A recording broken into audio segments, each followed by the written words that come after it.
aconteceu em minha vida que, quase simultaneamente, comecei a fazer terapia Gestalt, divorciei-me de meu marido e rompi com um ente querido. Ao mesmo tempo, tive meus primeiros clientes. Eram mulheres que estavam passando por um divórcio, prestes a se divorciar ou vivenciando um amor não correspondido. Ainda não entendo como elas me encontraram, mas presumo que meus próprios sentimentos internos ressoaram fortemente no ambiente. Quase 4 anos se passaram desde então. Acumulei alguma experiência em trabalhar com esses problemas e tentarei compartilhá-la neste artigo. O que essas mulheres que me procuraram para aconselhamento tinham em comum? Todas elas sofreram uma grande dor no coração, composta por um coquetel de sentimentos: ressentimento, raiva, culpa, vergonha, medo, amor. Quase todas elas, de uma forma ou de outra, tinham um pedido: ajude-me a trazê-lo de volta. Nos primeiros estágios da terapia, tivemos de manter o jogo de trazer de volta o marido que foi embora. Talvez houvesse outra maneira de manter estas clientes na terapia, certamente havia, mas como funcionou, funcionou, e alguns maridos voltaram, para minha surpresa e prazer. Mas nem todos voltaram, e então surgiu a pergunta: o que fazer em seguida? Essa pergunta surgiu para mim, e meus clientes, a essa altura, geralmente tinham uma contrapergunta para mim: e o que está acontecendo em sua vida, Julia Alexandrovna? Com certa confusão, eu tentava decidir se deveria dizer que também estava fazendo terapia pessoal agora e que as coisas não estavam tão calmas na minha vida. As reações dos clientes a essa informação variavam. Porque eu vou até você. Que tipo de psicólogo você é se não consegue consertar sua vida?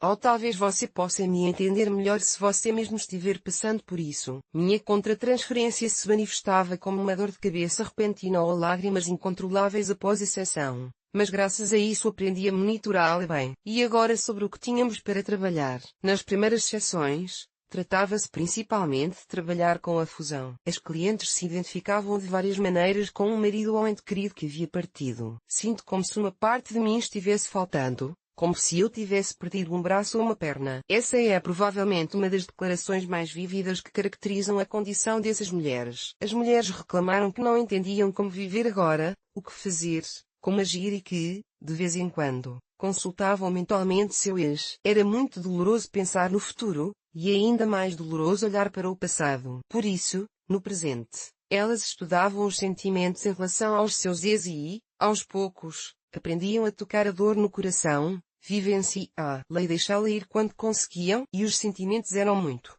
destrutivos. A raiva fervilhava dentro da maioria dos meus clientes e ameaçava destruí-los de dentro para fora. Como ele, o desgraçado, ousava sair com aquela vadia feia e cheia de maquiagem. Quando perguntei a essas mulheres se elas expressavam raiva de seus cônjuges, descobri que, se eu ficar com raiva, ele nunca mais voltará para mim. Então, na frente dele, sempre finjo que está tudo bem. Eu até choro somente em sua casa. Às vezes, ele chega em casa e não gosta quando estou chorando ou não estou feliz. Vendo a indefesa e a submissão das esposas abandonadas, os homens se tornaram cada vez mais descarados. Alguns pararam de pagar a pensão alimentícia, outros registraram a amante no apartamento que dividiam com a esposa e simplesmente desapareceu por 1 ano e meio. Ele se mudou para Moscou para viver com a amante. Havia histórias mais calmas e inteligentes, mas eram menos memoráveis. Meus clientes e eu aprendemos lentamente a reconhecer e expressar a raiva e, para isso, até os agrupei. As coisas andaram mais rápido no processo em grupo e, como havia mulheres que já estavam fora da zona de dor,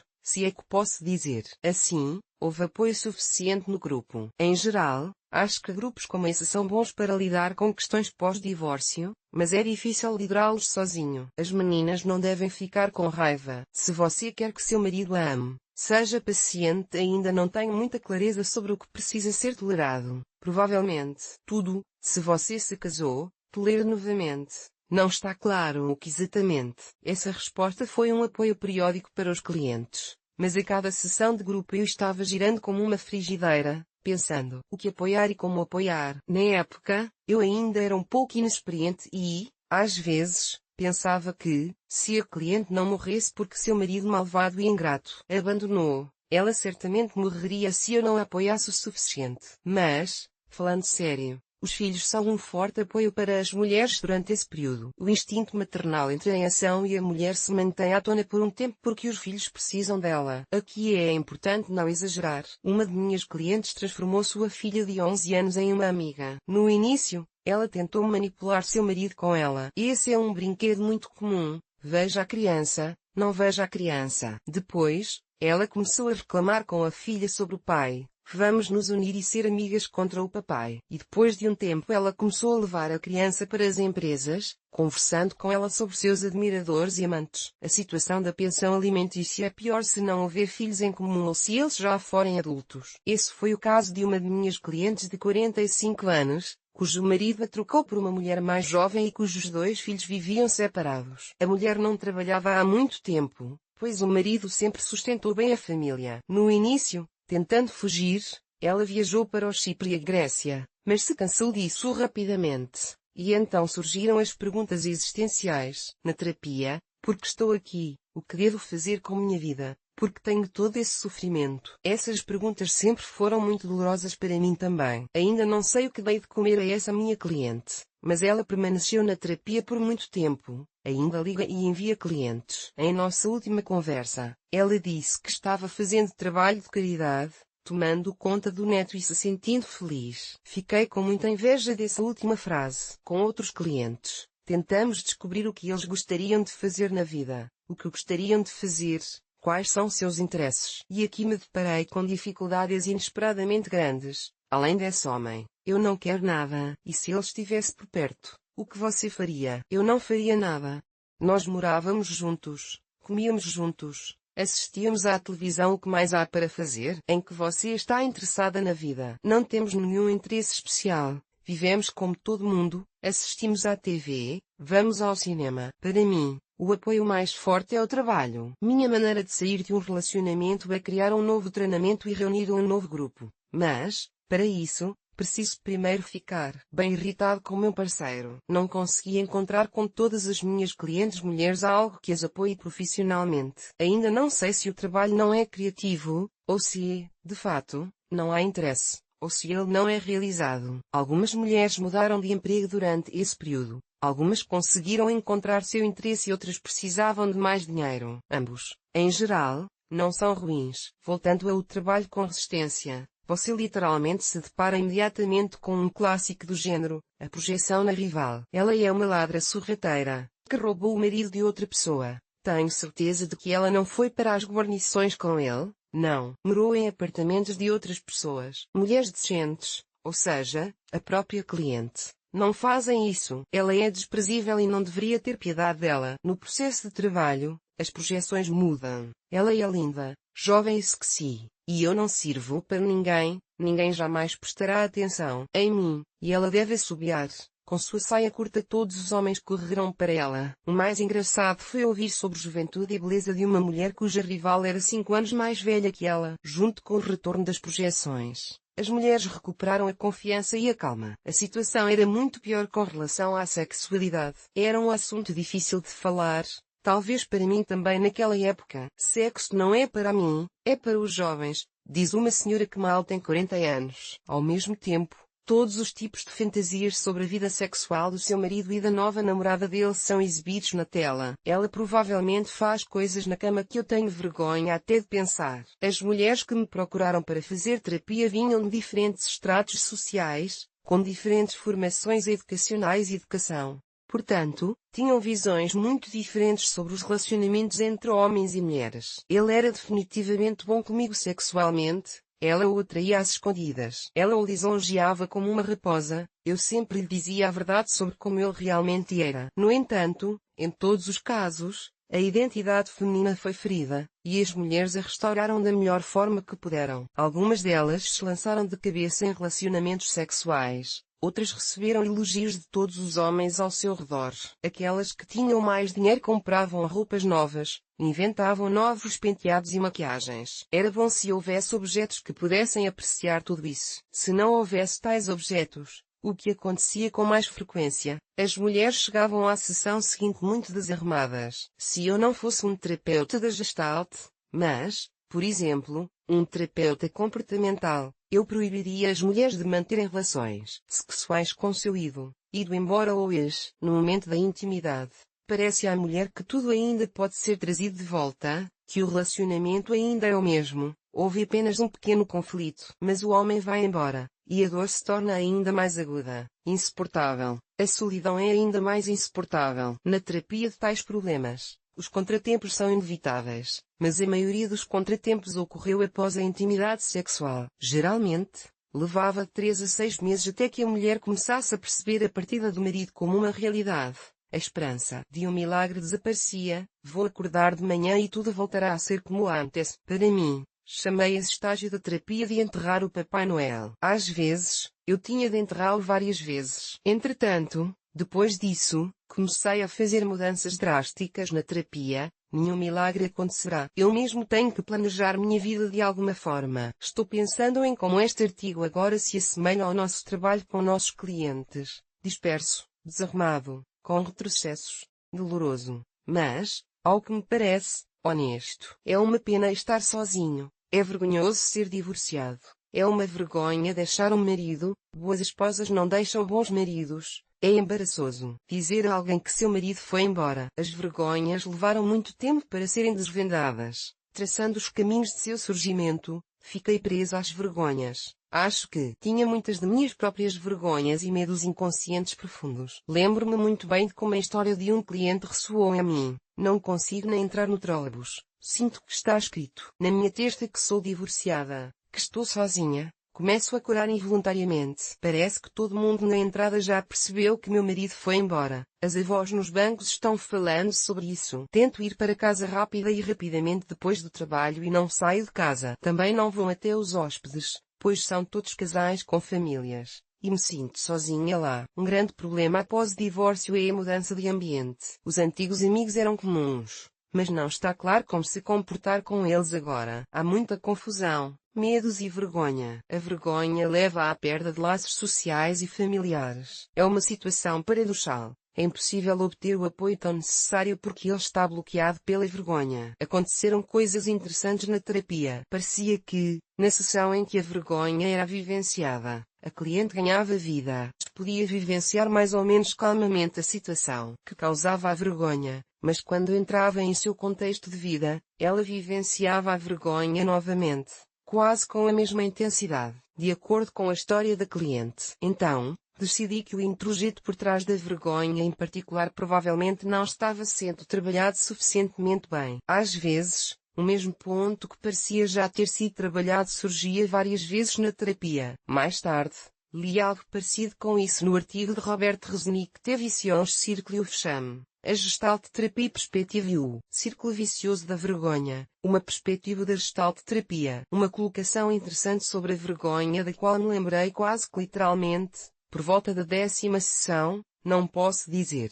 No trabalho que meu marido me deixou, tenho vergonha e medo. Conte-me mais sobre como você se sente. Há mais medo do que vergonha. Em geral, tudo está muito confuso. Parece que todas as mulheres da nossa equipe começam a apontar o dedo para mim e a rir. Eu sempre fui uma prima bailarina no trabalho. Meu marido dava instruções ao telefone. A sala inteira ouvia. Todos me perguntavam como eu conseguia educá-lo daquela maneira. A cliente corou com isso.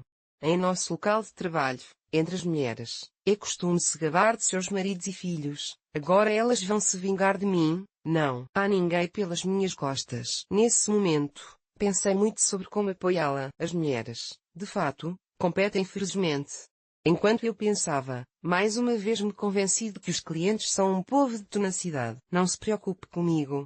Encontrarei um amante, ainda mais legal que meu marido. Tenho em mente. Paralelamente ao trabalho com o sentimento de vergonha, os medos vieram à tona. Novamente, medos completamente diferentes. Medos reais, medos gerados por introjetos, medos existenciais. Junto com nossos clientes, percorremos seus labirintos, assustados, perturbados, analisando o que era nosso, o que prestávamos uns nos outros, o que era dos pais e o que era socialmente condicionado. Os dois medos mais frequentemente declarados foram medo da pobreza e medo da solidão. A pobreza assustava a todos, mas as mais vulneráveis a esse medo eram as mulheres. cujos maridos as sustentavam bem e que há muito tempo haviam-se acostumado a pegar dinheiro na mesinha de cabeceira e a viver com uma quantia muito maior do que o salário médio mensal dos cidadãos bielorrussos. O mais triste é que elas não sabiam como trabalhar e não queriam. Nesse local, o apoio era muitas vezes no sentido de que, quando o cliente se reerguer e parar de depender do ex, ela finalmente poderá dizer a ele tudo o que pensa sobre ele, para se vingar de todos os últimos anos de humilhação. De fato, a raiva é uma grande força motriz. Para mim, ainda é uma questão em aberto se é possível mudar algo em nossa vida de forma tão construtiva com o sentimento de amor. O medo da solidão era encoberto pela vergonha. Geralmente as mulheres falavam sobre isso em voz baixa, como algo muito íntimo. Não sei se consigo sobreviver sozinha. É constrangedor estar sozinho, novamente, e se eu nunca encontrar outra pessoa, talvez eu sobreviva, mas não serei feliz. Minha pergunta: o que é solidão para você? O que você sabe sobre solidão? Mergulhou meus interlocutores em profunda reflexão e confusão. Nunca fui solitária. No início estava sempre com meus pais. Depois me casei cedo. Tive filhos. Que solidão é essa? Sinto-me assustada e desconfortável sozinha. Não sei o que fazer comigo mesma quando estou sozinha. As mulheres começaram a se familiarizar com uma nova faceta de si mesmas, com um lado da vida que nunca haviam encontrado antes. Era assustador, mas ao mesmo tempo sedutor em sua novidade e em algumas experiências antes inacessíveis. Esse trabalho de me separar do meu marido, dos meus pais, dos meus filhos, de me perceber como uma pessoa separada foi longo. Mas, para mim foi particularmente interessante. Nesse estágio, a dor dos meus clientes diminuiu para um nível tolerável, e o interesse deles por si mesmos e por suas personalidades veio à tona. Muitos deles tiveram a primeira experiência de conhecer a si mesmos. As inibições parentais e sociais introjetadas começaram a vir à tona novamente. Eu gostaria de sair de férias sozinha, mas sempre me diziam que isso era indecente. Eu sempre ia com meu marido ou meus filhos.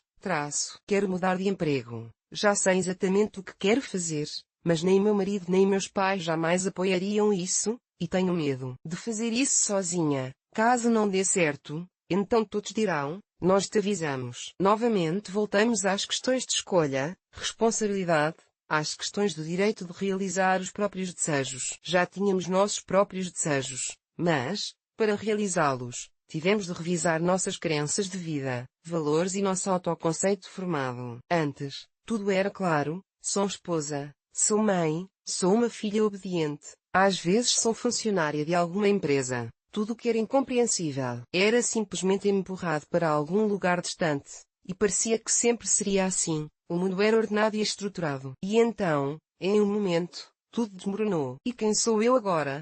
Sou a mãe em primeiro lugar. E, de fato, as crianças, subitamente privadas de atenção e da presença constante do pai, agarraram-se à mãe, exigindo que ela estivesse sempre por perto. E, no início, as mulheres apoiavam muito isso, elas eram necessárias, até mesmo imprescindíveis. Mas quando saíram da fase de dor aguda, queriam dedicar mais tempo a si mesmas, às suas vidas, aos seus desejos. E isso novamente ia contra algumas normas sociais, contra a educação. Se eu for passar um fim de semana fora da cidade com uma empresa para a qual fui convidada, terei que deixar meus filhos sentados na cidade sem ar. Que tipo de mãe eu seria?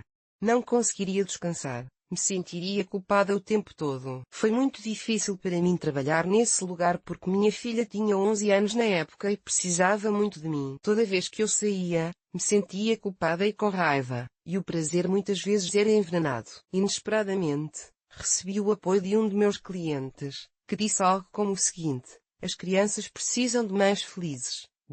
Que adianta ficarmos de mau humor ao lado delas, completamente infelizes. Compreendi essa frase e, por muito tempo, eu mesma alimentei meus clientes. Sentia menos culpa e mais prazer. Muitas mulheres, paralelamente às questões de relacionamento com seu ex-cônjuge, faziam inúmeras reclamações sobre sua saúde, na maioria das vezes dores de cabeça e várias doenças ginecológicas. Também tentamos lidar com isso de alguma forma. Em um caso, as dores de cabeça e os desmaios foram uma manipulação clássica. Ele não pode me deixar quando vê que estou tão mal. Pessoas doentes não vão embora. Ponto de interrogação.